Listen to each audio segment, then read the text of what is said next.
Shalom Bapak Ibu, Saudara-saudari kekasih Tuhan. Kita jumpa kembali dalam Lawatan Hati. Dalam episode ke-348 ini, kita akan merenungkan tema berhala-berhala di sekitar kita. Marilah kita membaca Kisah Para Rasul pasal 17 ayat 16 sampai dengan 18. Sementara Paulus menantikan mereka di Athena, sangat sedih hatinya karena ia melihat bahwa kota itu penuh dengan patung-patung berhala. Karena itu di rumah ibadat ia bertukar pikiran dengan orang-orang Yahudi dan orang-orang yang takut akan Allah. Dan di pasar setiap hari dengan orang-orang yang dijumpainya di situ.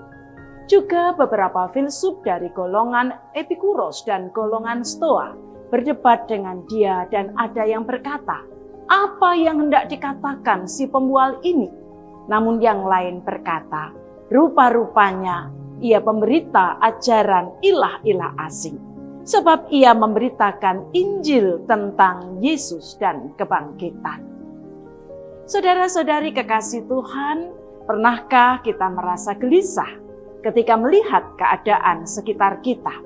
Di zaman sekarang, banyak orang yang rela begadang berjam-jam untuk scrolling media sosial, tetapi malas berdoa. Ada yang sangat bersemangat mengejar uang, karir, dan gadget terbaru, tetapi lupa membangun hubungan dengan Tuhan.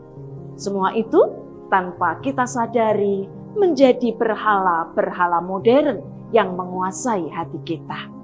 Dalam Kisah Para Rasul 17 ayat 16 sampai 18 ketika Paulus berada di Athena. Dalam Kisah Para Rasul 17 ayat 16 sampai dengan 18 Paulus berada di kota Athena. Saat itu Athena dikenal sebagai pusat budaya dan filsafat. Tetapi di balik kemegahannya, kota itu penuh dengan patung dan penyembahan berhala. Melihat hal itu, hati Paulus sangat gelisah. Ia tidak bisa tinggal diam. Paulus pergi ke rumah ibadat, berbicara dengan orang Yahudi dan orang-orang yang takut akan Allah. Lalu turun ke pasar setiap hari, berdiskusi dengan siapa saja yang ia jumpai, bahkan berani berbicara kepada filsuf besar tentang Yesus dan kebangkitan. Saudara-saudara, dari Paulus kita belajar beberapa hal. Yang pertama, seorang Kristen perlu memiliki kepekaan hati terhadap kondisi rohani di sekitarnya. Paulus gelisah karena melihat orang-orang tersesat dalam penyembahan berhala. Apakah kita juga masih gelisah ketika melihat keluarga, sahabat, dan masyarakat semakin jauh dari Tuhan? Ataukah kita sudah terbiasa dan diam saja? Yang kedua, kita diingatkan bahwa berhala bukan hanya patung. Berhala adalah segala sesuatu yang menggantikan posisi Allah dalam hidup kita. Bisa berupa uang, pekerjaan, ambisi, popularitas, bahkan hal-hal kecil seperti hiburan atau gadget. Ketika sesuatu menjadi lebih penting daripada Tuhan, saat itulah ia berubah menjadi berhala. Ingatlah, berhala zaman ini tidak selalu berbentuk patung, tetapi segala sesuatu yang merampas hati kita dari Tuhan. Yang ketiga, Paulus memberi teladan keberanian untuk bersaksi. Ia tahu lingkungannya sulit dan penuh tantangan, tetapi ia tetap berbicara tentang Kristus yang bangkit. Ini menjadi panggilan kita juga. Jangan diam, tapi nyatakan terang Kristus meski lewat hal sederhana, mendoakan teman, berbagi firman singkat, atau menunjukkan kasih lewat tindakan nyata. Saudara-saudari kekasih Tuhan, marilah kita merenungkan, apakah ada berhala modern yang sedang menguasai hati kita? Apakah kita berani bersaksi di tengah dunia yang sibuk dengan berhala-berhalanya? Beranikah saudara melakukan satu langkah nyata, bersaksi kepada minimal satu orang di sekitar kita?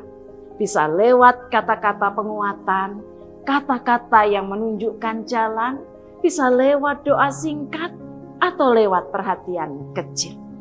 Ingatlah, kesaksian sederhana bisa dipakai Tuhan untuk menyentuh hati seseorang yang telah menjauh dari Tuhan.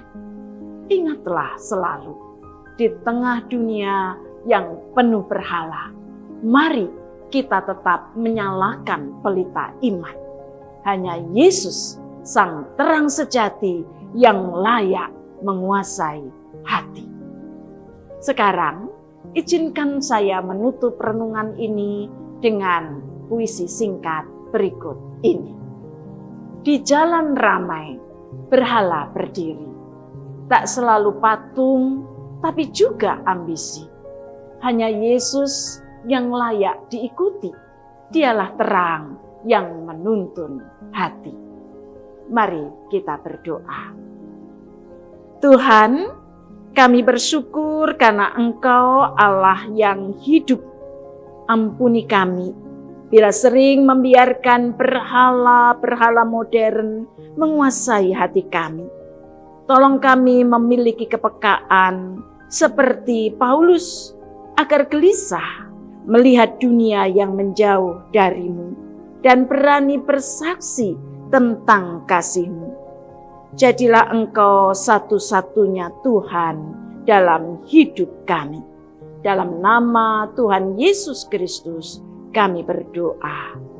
Amin.